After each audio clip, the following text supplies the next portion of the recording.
کے اندر پہنچ چکے تھے. الحمدللہ 8 ذی الحجہ جو حج کے دنوں میں سب سے پہلا دن ہے، الحمدللہ یہ دن گزر چکا تھا. مینا میں اللہ کے رسول محمد صلی اللہ علیہ وسلم نے 5 نمازیں پڑھی قصر اور اپنے اپنے وقتوں پر، یعنی کہ ظہر، عصر، مغرب، عشاء اور فجر.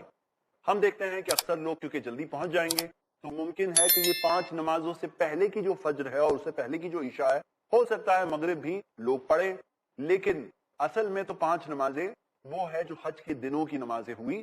اور آئیے ہم آگے بڑھتے ہیں. 9 ذی الحجہ، 9 ذی الحجہ کے دن اللہ کے نبی محمد صلی اللہ علیہ وسلم مینا سے نکلے عرفات کی طرف. عرفات مینا سے کتنا دور ہے؟ عرفات مینا سے ٹوٹل 15 کلومیٹر دور ہے. ہم دیکھتے ہیں کہ عرفات کے بازو میں اورانا کی وادی ہے، اورانا کے بازو میں نمیرا کی وادی ہے. یہ جو اوریجنل وادیاں ہیں، جو آج کیا حال ہے وہ ہم تھوڑی دیر میں دیکھیں گے. تو اللہ کے رسول محمد صلی اللہ علیہ وسلم جو مینا سے نکلے تھے، انہوں نے جا کر نمیرا میں آرام کیا. زوال کے بعد نبی صلی اللہ علیہ وسلم نمیرا سے اورانا میں داخل ہوئے اور اورانا میں اللہ کے رسول محمد صلی اللہ علیہ وسلم نے ایک خطبہ دیا. خطبہ دینے کے بعد اذان ہوئی، اذان کے بعد اقامت ہوئی. اقامت کے بعد اللہ کے رسول محمد صلی اللہ علیہ وسلم نے 2 رکعت ظہر کی نماز پڑھائی قصر. اس کے بعد پھر ایک بار اقامت ہوئی اور پھر ایک بار اقامت کے بعد اللہ کے رسول محمد صلی اللہ علیہ وسلم نے 2 رکعت نماز پڑھائی عصر کی قصر.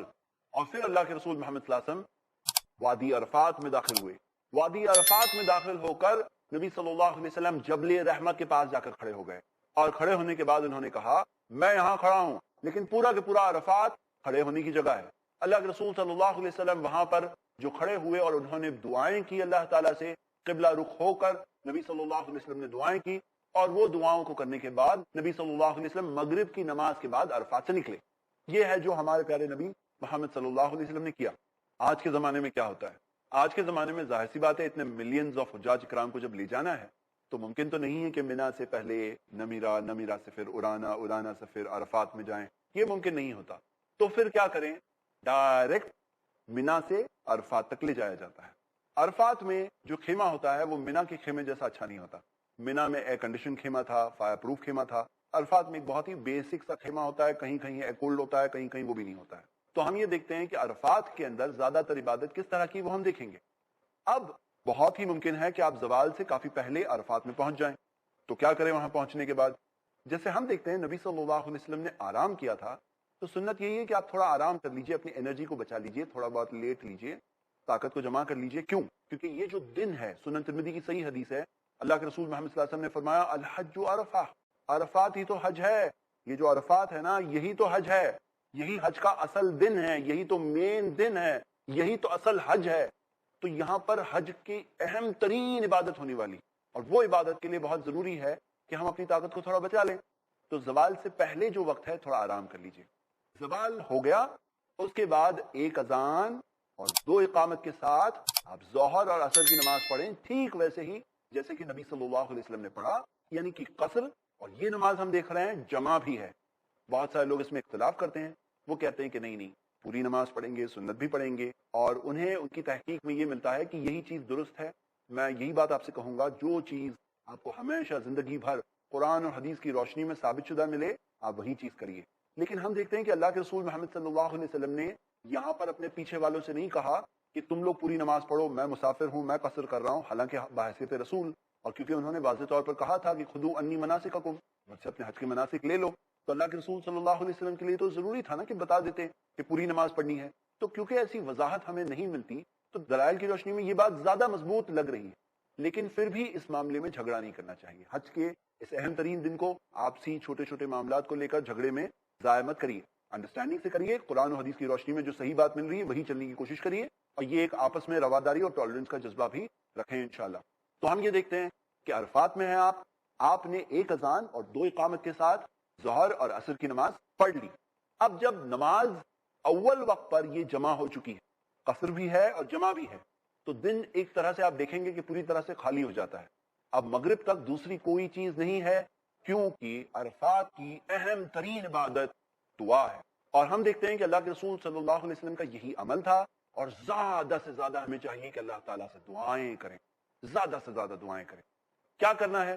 ہم دیکھتے ہیں اللہ کے رسول صلی اللہ علیہ وسلم نے فرمایا افضل ما قلت انا والنبیون، سب سے بہترین چیز جو میں نے اور سارے نبیوں نے کہا ہے عرفات کی شام میں، وہ ہے لا الہ الا اللہ وحدہ لا شریک لہ لہ الملک ولہ الحمد وہو علی کل شیء قدیر. یہ حدیث سلسلہ حدیث صحیحہ میں حسن سند سے موجود ہے. جو نبی صلی اللہ علیہ وسلم نے کہا سب سے بہترین چیز جو میں نے اور نبیوں نے کہا عرفات کی شام میں وہ ہے لا الہ الا اللہ وحدہ، نہیں ہے کوئی معبود برحق سوا اللہ کے، لا شریک لہ، اس کا کوئی شریک نہیں، لہ الملک، اسی کی ہے ملکیت، ولہ الحمد، اسی کی ہے تعریف، وہو علی کل شیء قدیر، ہر چیز پر وہی قدرت و طاقت رکھتا ہے. جو ہم دیکھتے ہیں کہ حج کے اندر جو بیسک پیغام ہے وہ ہے توحید کا پیغام، اللہ کی وحدانیت کا پیغام، اور وہی پیغام ہے جو بار بار دہرایا جاتا ہے تاکہ لوگوں کے دلوں میں وہ بات بیٹھ جائے کہ یقیناً آسمان و زمین میں کنٹرول چلتا ہے تو اس آسمان و زمین کے بنانے والے کا چلتا ہے، انسانوں کا نہیں چلتا، دوسری چیزوں کا نہیں چلتا. تو ہم دیکھتے ہیں کہ بہترین عبادت اس دن میں کیا کیا ہے. ایک چیز، کیونکہ آپ حالت احرام میں ہیں تو تلبیہ ہمیں زیادہ سے زیادہ پڑھنا ملتا ہے. ہم دیکھتے ہیں بہت سارے لوگ اس میں مسٹیک یہ کرتے ہیں کہ تلبیہ پڑھتے ہی نہیں ہیں. آپ دیکھیں گے قافلے گزر رہے ہیں، مینا سے جا رہے ہیں عرفات، کوئی تلبیہ کی آواز ہی سنائی نہیں دیتی. تو یہ بالکل غلط بات ہے، بلکہ تلبیہ بآواز بلند پڑھنا چاہیے. یہ مت بھولیے کہ جب آپ تلبیہ پڑھتے ہیں لبا ماہو مان یمینہ و شمالہ حتی تنقطع الارض منہا ہنا وہا ہنا، ہم دیکھتے ہیں اللہ کے رسول محمد صلی اللہ علیہ وسلم کی حدیث کو. یہ مت بھولیے کہ جب تلبیہ پڑھتے ہیں تو ساری کی ساری چیزیں دائیں طرف اور بائیں طرف ساری کی ساری چیزیں تلبیہ پڑھنے لگتی ہیں، یہاں تک کہ پوری کی پوری زمین گونج اٹھتی ہے تلبیہ سے. تو تلبیہ زیادہ سے زیادہ پڑھنا چاہیے تھا، سفر میں بھی، یہاں پہنچنے کے بعد بھی تلبیہ پڑھیں گے. تلبیہ کے علاوہ اور کیا کریں گے؟ لا الہ الا اللہ وحدہ لا شریک لہ لہ الملک ولہ الحمد وہو علی کل شیء قدیر، زیادہ سے زیادہ پڑھنے کی کوشش کریں. اس کے علاوہ اور کیا کریں گے؟ میکسیمم پاسبل دعائیں کریں گے. تو اب ہم یہاں یہ دیکھتے ہیں کہ اس دن میں کیا کیا غلطیاں لوگ کرتے ہیں. سب سے پہلی غلطی یہ کرتے ہیں کہ تلبیہ نہیں پڑھتے. دوسری غلطی یہ کرتے ہیں لوگ یہ سمجھتے ہیں کہ جبل رحمت پر چڑھنے میں کوئی خاص فضیلت، ایسا لوگ سمجھتے ہیں. اور جبل رحمت کے تعلق سے بہت ساری غلط فہمیاں ہیں. لوگ یہ سمجھتے ہیں کہ اس کے اوپر تک جائیں گے تو بہت زیادہ اجر و ثواب ملے گا. حالانکہ یہ جو وقت عرفات کا اتنا قیمتی وقت ان کا ضائع ہو جاتا ہے، وہ وہاں تک پہنچے مشکل سے پہنچے، کئی لوگوں کا راستہ گم ہو جاتا ہے، کہیں گم ہو جاتے ہیں، ان کا وقت ضائع ہو جاتا ہے. اور اوپر چڑھنے میں کوشش لگاؤ، وہاں پہ دھکا وغیرہ، وہاں پہ تنگی اور مشکل، اور بہت سارے لوگ یہ چیز میں اپنا وقت ضائع کر دیتے ہیں. کیا آپ کو پتا ہے عرفات کا دن جو سب سے اہم ترین دن ہے حج کا، وہ دن کے تعلق سے اللہ کے رسول محمد صلی اللہ علیہ وسلم نے کیا فرمایا؟ نبی صلی اللہ علیہ وسلم نے فرمایا ما من یوم، ایسا کوئی دن نہیں اکثر من ان یوتق اللہ فیہ عبد من النار، جس کے اندر اللہ تعالی اتنے لوگوں کو جہنم کی آگ سے آزاد کرتا ہے. کوئی دن نہیں ہے جس کے اندر اللہ تعالی لوگوں کو جہنم کی آگ سے آزاد کرتا ہے من یوم عرفہ، عرفات کے دن سے. مطلب جتنے لوگوں کو اللہ تعالیٰ عرفات کے دن، اس دن 9 ذی الحجہ کے دن، یہ 8 ذی الحجہ کے بعد کا جو دوسرا دن ہے حج کا، اس دن جتنے لوگوں کو اللہ تعالیٰ جہنم کی آنکھ سے آزاد کرتا ہے، سال میں ایسا کوئی دن نہیں آتا کہ اتنے لوگوں کو اللہ تعالیٰ جہنم کی آنکھ سے آزاد کرتا ہے. اور اللہ کے رسول محمد صلی اللہ علیہ وسلم نے فرمایا کہ اللہ تعالیٰ بندوں کے قریب آتا ہے اور فرشتوں سے کہتا ہے ما اراد ہؤلاء، کیا چاہیے ان لوگوں کو، یہ جو لوگ آئے ہیں، یہ جو لوگ جمع ہیں، یہ جو لوگ اللہ سے دعا کر رہے ہیں، کیا چاہیے ان لوگوں کو؟ تو جو چاہیے اللہ تعالیٰ انہیں عطا کرتا ہے. اور آپ یہ موقع ضائع کر دیں گے، یہ موقع یہاں وہاں دوسری چیزوں میں ڈال دیں گے جس کی کوئی ثابت شدہ فضیلت بھی نہیں ہے. جبکہ اللہ کے رسول محمد صلی اللہ علیہ وسلم نے واضح طور پر کہا کہ وقفت ہاں ہونا، میں یہاں کھڑا ہوں، وکل عرفہ، پورا کے پورا عرفات موقف، کھڑے ہونے کی جگہ ہے.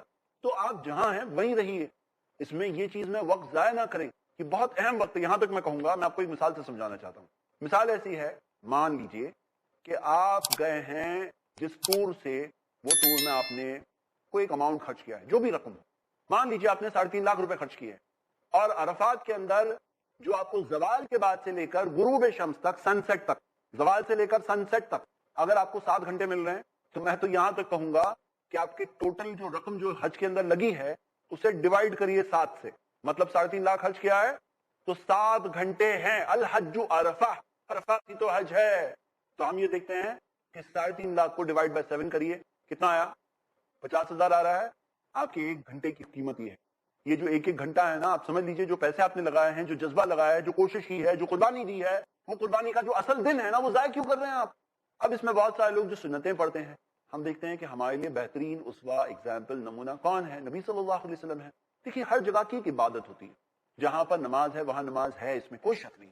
لیکن عرفات کے اندر ہم دیکھتے ہیں نبی صلی اللہ علیہ وسلم نے نماز میں قصر کیا، اور وہ اسوہ ہے ہمارے لیے، ایگزامپل ہے، وہ ہم ان کی اتباع کرتے ہیں، ہم ان کی پیروی کرتے ہیں. اور وہ وقت کو اللہ کے رسول صلی اللہ علیہ وسلم نے کس چیز کے لیے لگایا؟ جو اللہ کے رسول صلی اللہ علیہ وسلم وہاں کھڑے ہو کر جو دعا کر رہے تھے. اور ہم دیکھتے ہیں کہ ہمارے لیے وہی تو ایگزامپل ہے، ہمیں بھی کرنا چاہیے. ایک اور غلطی لوگ یہ کرتے ہیں کہ یہ جو دعائیں کرنے میں ہمارا رخ ہونا چاہیے کس طرف؟ قبلہ رخ ہونا چاہیے. اب بہت سارے لوگ جبل رحمت کی طرف اپنا رخ کر لیتے ہیں. ہم دیکھتے ہیں کیونکہ نبی صلی اللہ علیہ وسلم جبل رحمت کے پیچھے کھڑے تھے اور ان کے لیے قبلہ رخ ہونے میں جبل رحمت کی طرف ان کا رخ ہو گیا تھا، تو اس کے اندر ہم کوئی خاص فضیلت نہیں دیکھتے، کیونکہ نبی صلی اللہ علیہ وسلم نے کوئی ایسی بات نہیں بتائی کہ جبل رحمت کی طرف ہمیں رخ کرنا ہے. دعا کے اندر جو آداب ہے، وہ آداب میں یہی تو بات ملتی ہے کہ ہمیں اپنا رخ کس طرف کرنا چاہیے؟ ہمیں اپنا رخ کرنا چاہیے قبلہ کی طرف، کعبے کی طرف. تو کعبے کی طرف اپنا رخ کریے. اب ہو سکتا ہے کہ کعبہ آپ کے سامنے ہے اور آپ اس طرف ہو رہے ہیں، جبل رحمت اس طرف ہے، یہ بات صحیح نہیں ہے. اور ایک چیز ہم دیکھتے ہیں کہ لوگ وہاں پر جبل رحمت پر اوپر چڑھ کر وہاں پہ کوئی کپڑا لٹکاتا ہے، کوئی وہاں کی جگہ جگہ کو چومتا ہے، کوئی وہاں جا کے نماز پڑھتا ہے. یہ ساری چیزوں کی کوئی دلیل نہیں ملتی قرآن و حدیث میں. دیکھیے ہم ایک ایسے دین پر چل رہے ہیں جس دین کی حفاظت کرنے والا کوئی انسان نہیں، اس دین کی حفاظت کرنے والا خود اللہ تعالیٰ ہے. اور کیونکہ اللہ تعالیٰ نے محمد صلی اللہ علیہ وسلم کو ایگزامپل بنایا ہمارے لیے، تو ان کی باتوں کی حفاظت جو ہوئی ہے، جو محدثین نے جو خدمت کی ہے، کہ آج تک ہم دیکھتے ہیں کہ قرآن تو ہے ہی محفوظ، لیکن حدیثوں میں بھی، حدیث کی جو کتابیں ہیں، حدیثوں کی کتابوں میں سندیں ہیں، سند کے اندر راوی ہے. صرف حدیث نہیں، تقریباً 6,40,000 سے زیادہ راویوں کی زندگیاں محفوظ ہے. لیکن یہ حفاظت کرنے والا کون ہے؟ یہ حفاظت کرنے والا اللہ خود ہے. اور وہ جو دین ہم تک پہنچا پوری حفاظت کے ساتھ، جو قیامت تک کے انسانوں کے لیے ہے پوری حفاظت کے ساتھ، اس دین کے اندر ہر چھوٹی سے چھوٹی چیز اللہ کے رسول صلی اللہ علیہ وسلم کی ہمیں ملتی ہے. اور اگر کوئی چیز ہوتی تو یقیناً نبی صلی اللہ علیہ وسلم ہمیں ضرور بتا دیتے. تو کیا ہمارے لیے کافی نہیں ہے کہ ہم نبی صلی اللہ علیہ وسلم کی اتباع کریں؟ کیا آپ کو یہ نہیں لگتا کہ آپ کی حج کامیاب ہو جائے گی اگر جو چیز ہمارے نبی محمد صلی اللہ علیہ وسلم نے کیا، ہم وہی چیز ان کے پیچھے پیچھے کریں گے تو ہمیں بھی وہ کامیاب حج مل جائے گی، وہ حج مبرور مل جائے گی انشاءاللہ. تو آپ کے وقت کو ضائع ہونے سے بچائیں. بہت سارے لوگ آپس میں گپے کرنے لگتے ہیں، باتیں کرنے لگتے ہیں. جو عبادت کا وقت ہے اس میں غیبت کرنے لگتے ہیں، ایک دوسرے کی برائیاں کرنے لگتے ہیں، چھوٹی چھوٹی باتوں میں جھگڑے کرنے لگتے ہیں. شیطان کامیاب ہو رہا ہے. اس دن تو وہ ذلیل ہونے والا ہے، اس دن وہ کامیاب ہو جائے تو کتنے افسوس کی بات ہے. ایک اور غلطی جو لوگوں میں ہے اور بہت عوام میں مشہور ہے، وہ لوگ یہ سمجھتے ہیں کہ اگر 9 ذی الحجہ جمعہ کے دن آ گیا تو وہ ایک حج 72 حج کے برابر ہے. یہ کہتے ہیں، اسے حج اکبر کہتے ہیں وہ لوگ. لیکن یہ جو غلط فہمی ہے اس کی کوئی دلیل نہیں ہے. تو جمعہ کے دن آئے یا نہ آئے اس میں کوئی فرق نہیں پڑتا، کیونکہ ہم قرآن و حدیث پر عمل کرتے ہیں. ہمیں ہر چھوٹی چھوٹی بات جو دین کے نام میں ہے اس کی دلیل چاہیے. ہاں، دنیاوی چیزوں میں کوئی دلیل نہیں چاہیے. دنیا کے اندر اگر آپ کو کس طرح کے کپڑے پہننے چلے گا، لیکن حج کے اندر جو آپ نے احرام پہنا ہے وہ دین کی بات. تو ساری کی ساری جو باتیں جو دین کے نام میں ہے اس میں کسی بھی انسان کو کوئی حق نہیں ہے کہ کوئی بات کا اضافہ کر دے، کوئی بات بڑھا دے، کوئی بات گھٹا دے، کوئی بات کو چینج کر دے، اپنی طرف سے کوئی بات کہہ دے. کیونکہ یہ دین کس کی طرف سے آیا ہے؟ کہ کوئی انسان کا بنایا ہوا دین ہے کیا؟ تو اللہ کا دیا ہوا دین ہے. جب اللہ کا دیا ہوا دین ہے تو ہم اور آپ کو کیا حق ہے کہ ہم اس میں کوئی رد و بدل کر دیں، کوئی چینج کر دیں؟ تو بالکل نہیں. ہم اتباع پیروی کرتے ہیں پیارے نبی محمد صلی اللہ علیہ وسلم کی، اور یہی چیز کی رہنمائی سارے بڑے بڑے ائمہ اکرام، علماء اکرام نے کیا، اور ساروں نے یہی راستہ بتایا، اور یہی بات پر ہم سب کو بھی قائم رہنا چاہیے. عرفات کے تعلق سے ایک اور غلطی ہے جو لوگ کرتے ہیں. کچھ لوگ یہ ایک عجیب بات کہتے ہیں کہ اگر چاند غلط دکھا ہوگا تو یہی سوچ کر یوم العرفہ 9 ذی الحجہ کو ہے، وہ لوگ ایک عجیب بات یہ کرتے ہیں کہ اس کے ایک دن پہلے بھی تھوڑی دیر کے لیے عرفات جا کے آتے ہیں. مطلب تھوڑی دیر کے لیے عرفات 8 تاریخ کو جا کر آتے ہیں، کہتے ہیں چاند غلط دکھا ہوگا تو. لیکن یہ بات بالکل صحیح نہیں ہے. کیوں صحیح نہیں ہے؟ آپ دیکھتے ہیں کہ یوم الشق، صحیح بخاری کی حدیث ہے کہ نبی صلی اللہ علیہ وسلم نے رمضان کے پہلے جو دن ہے، جو یوم الشق ہے، جو شک والا دن ہے کہ جس میں آدمی کو لگتا ہے چاند ہوگا تو نبی صلی اللہ علیہ وسلم نے اس دن روزہ رکھنے سے منع کیا. کیوں منع کیا؟ کہا کہ ہم اس چیز کے پیچھے نہیں چلتے ہیں. کہا کہ جو شخص اس دن روزہ رکھے اس نے ابو القاسم کی نافرمانی کی ہے، اس نے محمد صلی اللہ علیہ وسلم کی نافرمانی کی ہے. یہی تو سکھایا نا ہمیں. تو یہ بات جو شک والی بات ہے، ہم اس کے پیچھے نہیں چلتے ہیں، ہم یقین کے پیچھے چلتے ہیں. ہمارا دین ہی یہی ہے کہ ہم ثابت شدہ چیزوں کے پیچھے چلتے ہیں. ہمیں یہی بات سکھائی گئی ہے. قرآن کی آیت ہے سورہ 17 سورۃ الاسراء آیت نمبر 36، فلا تقف ما لیس لک به علم. اس چیز کے پیچھے مت چلو جس چیز کا تمہیں علم نہیں، جو ثابت شدہ نہیں ہے نا، مت چلو اس کے پیچھے. اور اللہ کے رسول محمد صلی اللہ علیہ وسلم نے کہا، سنن ترمذی کی حدیث ہے، دا ما یریبک الی ما لا یریبک. چیز کو چھوڑ دو جس میں شک ہے، اس چیز کے لیے جس میں شک نہیں ہے. تو شک والی باتوں کو چھوڑ دینا چاہیے. شک والی بات کو ہم فالو نہیں کرتے. یہی تو ہمارا دین ہے. ہم یقین کے پیچھے چلتے ہیں، پروف کے پیچھے چلتے ہیں، ثابت شدہ چیزوں کے پیچھے چلتے ہیں. اس کے علاوہ ایک اور غلطی جو لوگ یوم العرفہ کے دن کرتے ہیں وہ یہ ہے کہ مغرب سے پہلے نکل جاتے ہیں. اب یہ بالکل ہی غلط بات ہے. مغرب کی اذان سے پہلے یعنی مغرب کا وقت ہو جانے سے پہلے اگر کوئی عرفات کے میدان سے باہر نکل جاتا ہے تو اس کے اوپر ایک پینلٹی، اسے ایک گم دینا ہوگا. یہ لازم ہے. جیسے مثال کے طور پہ روزہ، آپ کوئی بولے میں روزہ 10 منٹ جلدی کھول لیتا ہوں، مغرب کا وقت نہیں ہوا، 10 منٹ پہلے میں تھوڑا روزہ کھولوں گا، چلے گا نہیں کیا؟ تو نہیں چلے گا. اس کا جو وقت ہے وہ وقت ہے. تو یہاں پہ عرفات سے آپ نہیں نکل سکتے ہیں. ہاں تھوڑا ایگزٹ کی طرف نکل سکتے ہیں، ایگزٹ کی طرف جا سکتے ہیں، لیکن باہر نکل گئے تو آپ نے بیسک رول توڑ دیا. بہت سارے لوگ جلد بازی میں اس چیز کو مس کر جاتے ہیں. عرفات کی باؤنڈریز بہت کلیئرلی ڈیفائنڈ ہے. آپ دیکھیں گے الگ الگ بورڈز ہے، Arafat starts here, Arafat starts here. اگر اس دن آپ عرفات کے میدان میں موجود نہیں ہیں تو آپ کی حج ہی نہیں ہوئی. اس میں ایک اور غلطی ہے جو لوگ کرتے ہیں، وہ یہ کہ مسجد نمیرہ میں رہ جاتے ہیں. اور مسجد نمیرہ آپ کو پتا ہے، جیسے کہ میں نے بتایا، نمیرہ وادی جو ہے وہ عرفات کی وادی کے بازو میں ہے، وہ عرفات میں نہیں ہے. مسجد نمیرہ کا تقریباً 80% عرفات سے باہر ہے. تو حالانکہ بہت سارے ایسے متوا وغیرہ ہوتے ہیں جو لوگوں کو بتاتے ہیں کہ یہاں نہیں رکو، اندر جاؤ عرفات میں جاؤ. لیکن اگر کوئی رہ گیا تو رہنے میں بہت دقت بھی ہوگی، اس کا حج ہی چلا جائے گا. اس کے لیے عرفات میں رہنا لازم اور ضروری ہے. ایک اور بات، جو خطبہ ہوتا ہے مسجد نمیرہ میں، تو بہت سارے لوگ بہت ہی کوشش کر کے یہ سمجھتے ہیں کہ وہیں پہ جا کر جماعت سے نماز پڑھنی ہے. اگر آپ کے لیے آسان ہو تو آپ کر لیں، لیکن اگر آسان نہ ہو تو پھر نہ کریں. کیونکہ اگر واپس آنے میں راستہ گم ہو جائے گا، ڈھونڈنے میں ٹائم چلا جائے گا، تو پھر ایک بہت بڑی چیز ویسٹ ہو جائے گی. تو اگر آسان ہو تو کر لیں، آسان نہ ہو تو بالکل نہ کریں. اس بات کا خیال رکھیں انشاءاللہ. ایک اور چیز آپ دیکھیں ذرا ٹیوننگ کر کے، اگر ٹیوننگ میں ممکن ہو اور آپ کا ایف ایم سعودی کا ریڈیو کیچ کر رہا ہے تو وہاں کا جو خطبہ ہے آپ اپنے ریڈیو سیٹ سے سن سکتے ہیں. تو یہ ایک امکان ہے، لیکن اس پہ بھی وقت ضائع نہ ہونے دیں. اگر مل نہ رہا ہو تو ڈھونڈنے میں زیادہ وقت نہ لگائیں. زیادہ وقت دعائیں کریں، دن بھر جی بھر کے اللہ تعالیٰ سے دعائیں کریں.